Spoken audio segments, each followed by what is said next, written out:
The first few stars speckled the purple sky. Eragon stared without seeing, and thought of Saphira, and then of Arya, and then of Arya and Saphira, and then he closed his eyes, a dull throb forming behind his temples.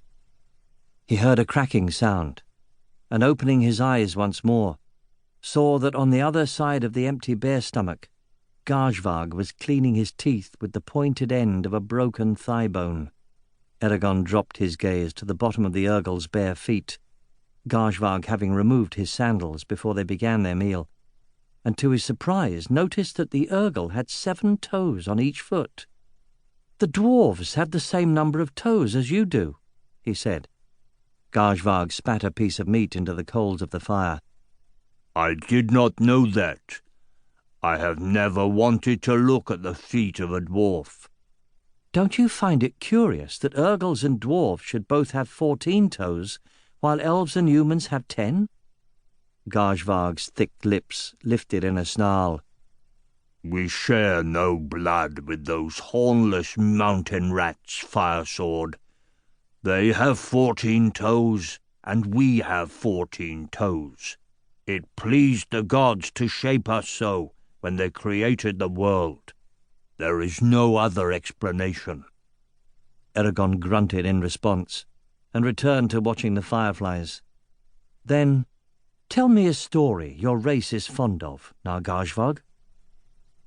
The Cull pondered for a moment, then removed the bone from his mouth.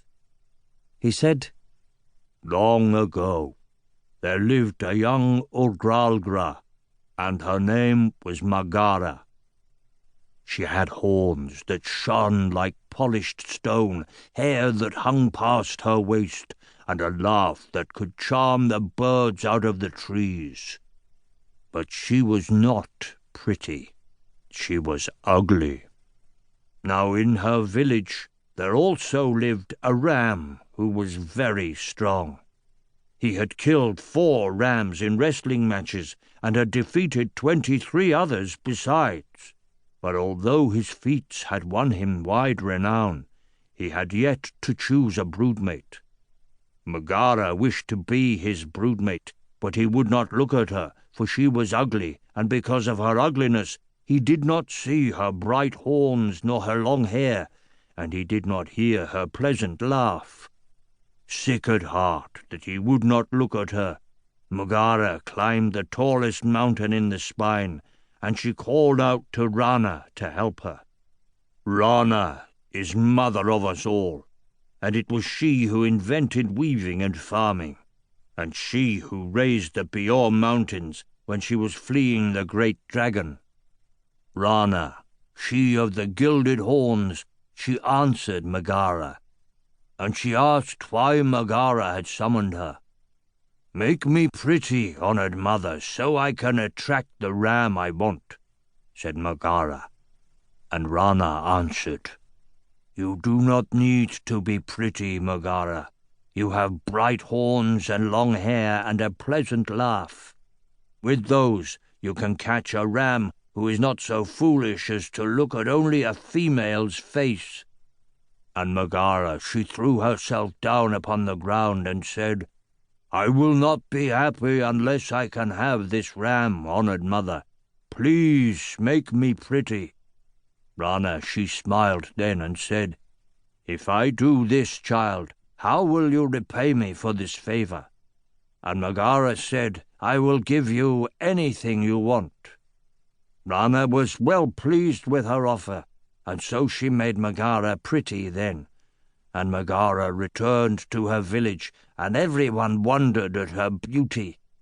With her new face, Magara became the broodmate of the ram she wanted, and they had many children, and they lived in happiness for 7 years.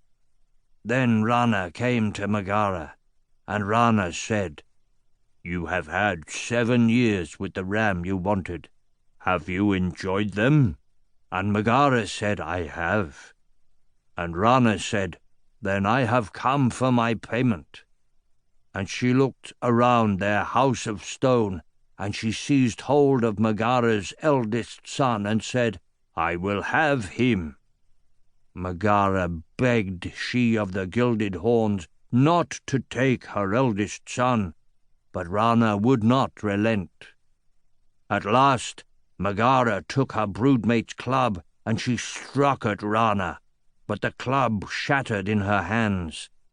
In punishment, Rana stripped Megara's beauty from her, and then Rana left with Megara's son for her hall where the four winds dwell, and she named the boy Hegraz, and raised him to be one of the mightiest warriors who has ever walked this land.